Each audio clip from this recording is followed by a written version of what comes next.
kuri nge n'abanyamurenge benshi bashobora kuba babona M23 bashobora kubona ari umushinga batazi nyirawo.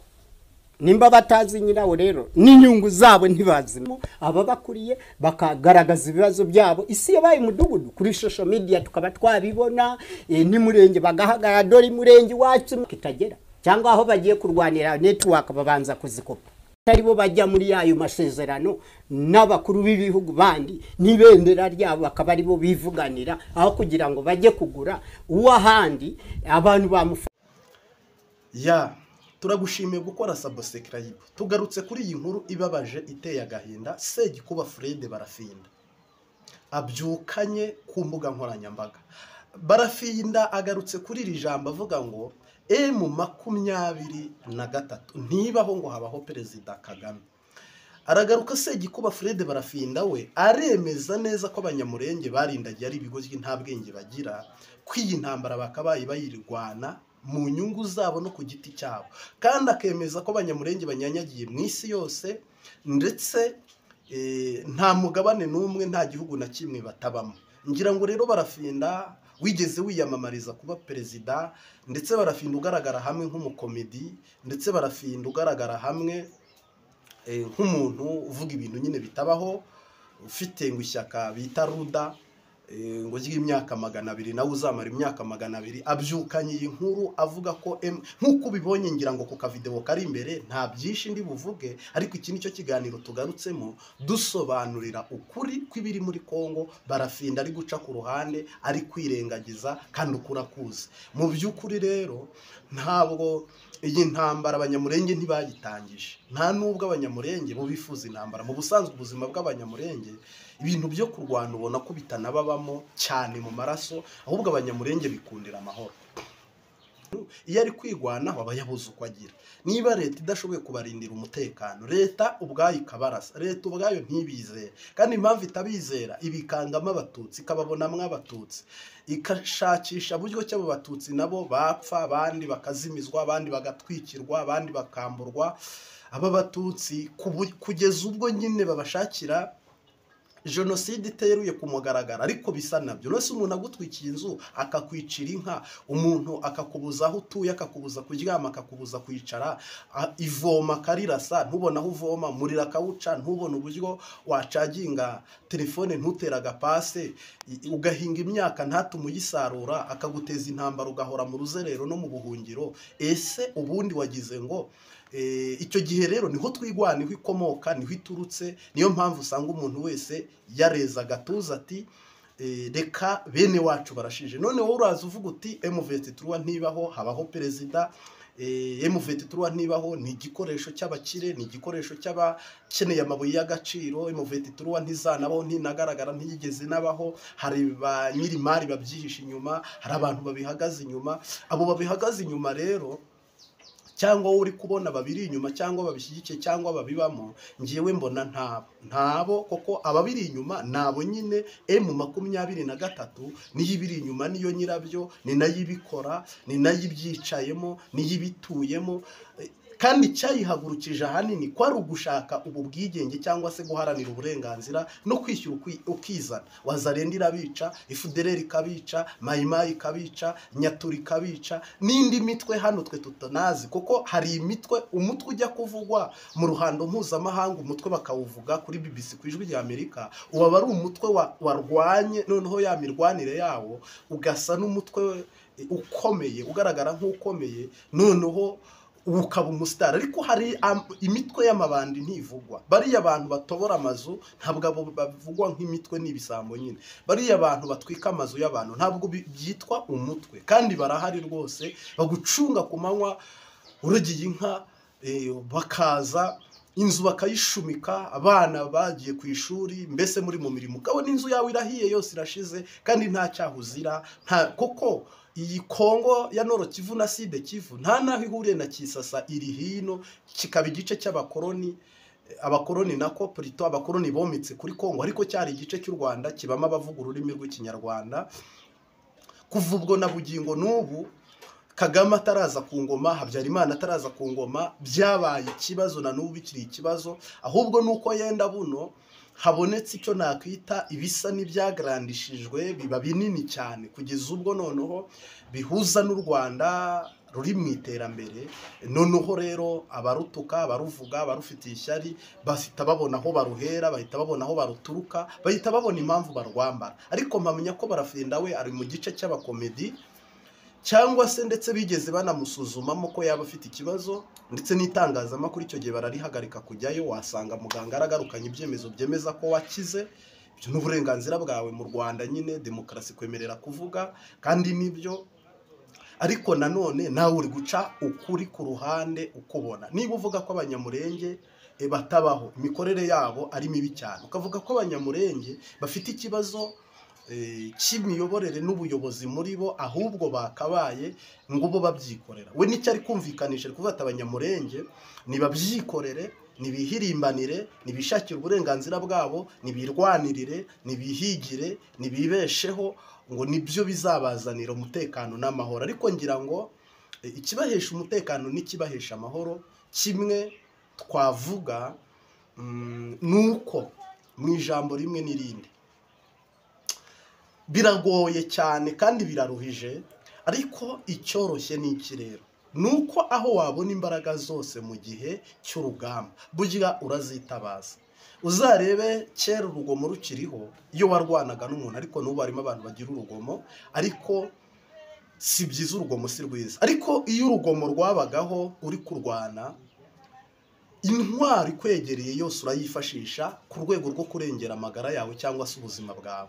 Iyo ntambara ibaho ku buryo rwose usanga abantu barwana. Intwaro rero harimo abakoresha amenyo, abakoresha inzara, abakoresha amabuye, abakoresha inkoni, abakoresha ibyuma, abakoresha iki, ariko nta muntu n'umwe dutumye, kuko ni ibyaha bihanwa n'amategeko. Sahizi u Rwanda rufite ubuyobozi, wegera umuntu akagufasha. Ariko n'urugero ntanze, aba Banyamurenge nabo rero nta yandi mahitamo bari basigaranye, nta nandi mahirwe bafite, nuko hava imbaraga hose. Icyatuma abana babo biga, icyatuma bajya kwivuza. Reba nk'ubu bari bagiye kwivuza, indege ihagurutse Minembwe igiye igeze Bukavu kwivuza. Iryo tangazo rikimara kugera Gisangani, hahita haza doroni icekinga ko ibyo bintu ari byo, suko yihita iza kuharasa. None se ubwo ibyo bintu ari nkawe, urumva ari amahoro? Urumva ari umugisha? Doke rero mpamya ko ni akamaramaza, ni agahinda, ni ishyano, ni akaga, ariko turabyiyamirije. Ni ukuvuga rero mpamya ko M23 nayo ibaho kandi irakora kandi iranashoboye, koko ibyo ikora n'ibyo yakoze bigaragara ko ifite imbaraga, inashoboye. Mu by'ukuri rero wowe ushobora kuba utazi iyo biva n'iyo bijya, cyangwa se akaba habayemo n'ikibazo mu mitekerereze cyangwa mu myumvire. Ariko mu mwanya nk'uyu n'akanya nk'aka, turagira ngo tukubwire ukuri kw'amateka ushobora kuba utazi y'u Rwanda, amateka ya Kongo, amateka y'aba Banyamurenge, amateka ya M23, cyangwa se histoire y'ibi bintu byose muri politike no mu buzima busanzwe no mu mibereho yacu ya giturage. Ibi bintu byose bifite itangira ariko bikagira n'iherezo. Ariko Barafinda wowe ushobora kuba rero utaramenye ibyari byo, niyo mpamvu twari tugarutse ngo tubive imuzi n'imuzingo. Ariko tukubwira ngo sigaho, uko ni ugucohora, ni ugushinyagura, uko ni ukurengwa umumenafu ku manywa.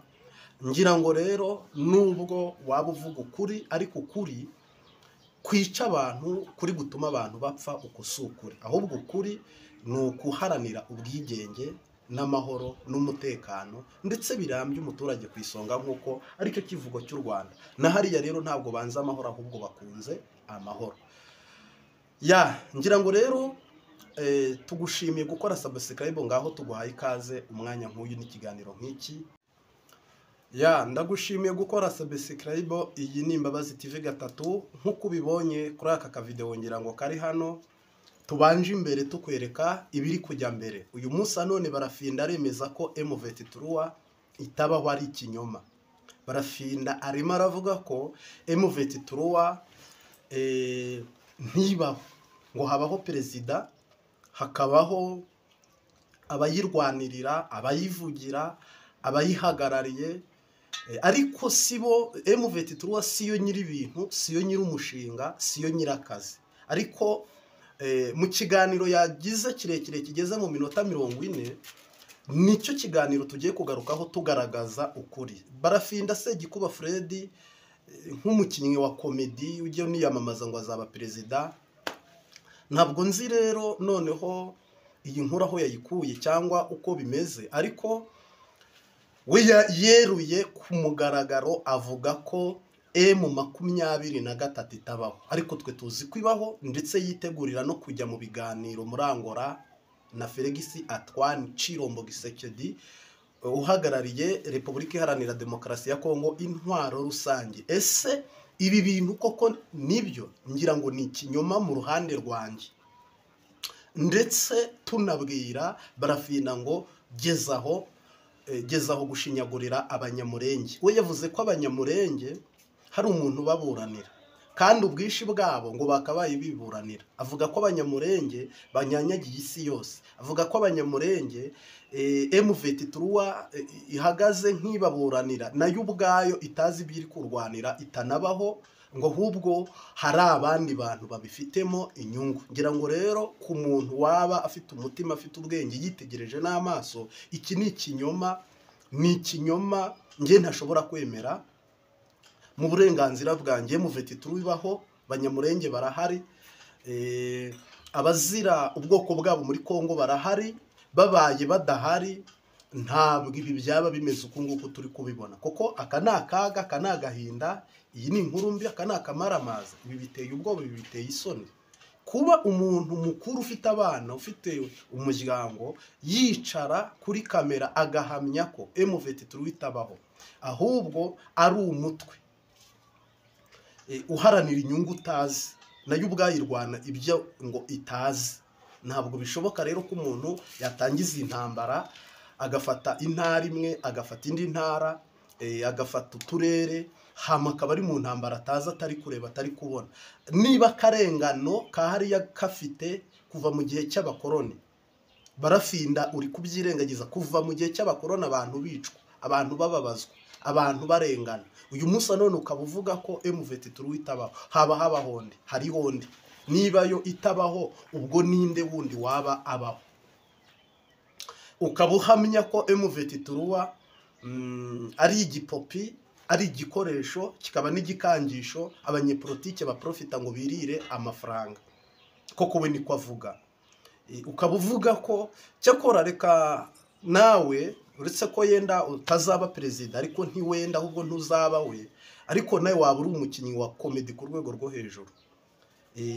Kuko hari abaperezida bagiye bagaragara bagira amahirwe yo kuba perezida, ariko ukabona ko imiyoborere yabo irimo n'ubukomedi. N'ubu Burundi ajya ashyiramo utwo tuntu tw'ubukomedi, ariko we ntabwo ameze nka Barafinda. Nanone rwose umutama w'i Burundi aragerageza. Ngira ngo rero ngarutse kuri iyi nkuru itari nziza ndetse inababaje.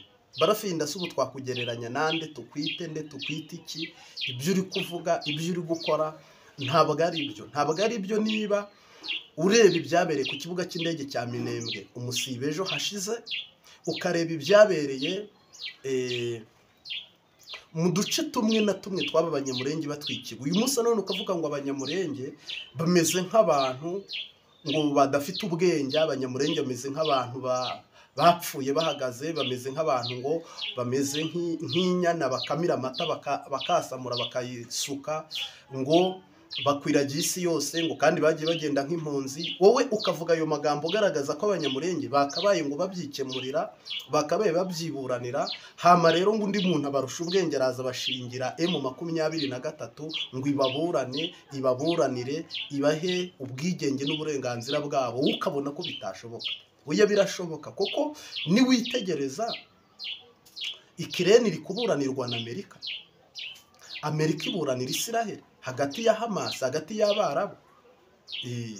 Niba rero na M23 mpamya ko bari ari abakongomani, ariko kikaba igice cy'abakongomani kiri kurwanya akarengane abakongomani bari gukorerwa bagenzi babo, kikaba igice cy'abakongomani baharaniye ko bene wabo baba mu mahoro. Kereka ahubwo iyo uvuga uti u Rwanda kuki rujya muri Kongo kurwanira abakongomani cyangwa se aba banyamurenge, rujyayo nkandi. Rwanda rero ntabwo ruri muri Kongo, kereka niba waba wibeshye ururimi rukagucika cyangwa se rukanyerera. Harimo bamwe bajya ngo rwanyereye ngo rwacitse, ariko mpamya ko ntaho bihuriye. Niba rero ari abakongomani bafite nationalite muri Kongo, bafite identite z'inkongomani, bakagira ururimi rw'igikongomani, bakaba batuye muri Kongo imyaka ibihumbi n'ibihumbi, ndetse kugeza ubwo umutekano wababanye agaterera nzamba, bakavuga bati twishingire twirwaneho, urumva n'iryo zina twirwaneho. Ni uburyo bumwe n'ubundi bwo kugira ngo birwaneho nyine barebe ko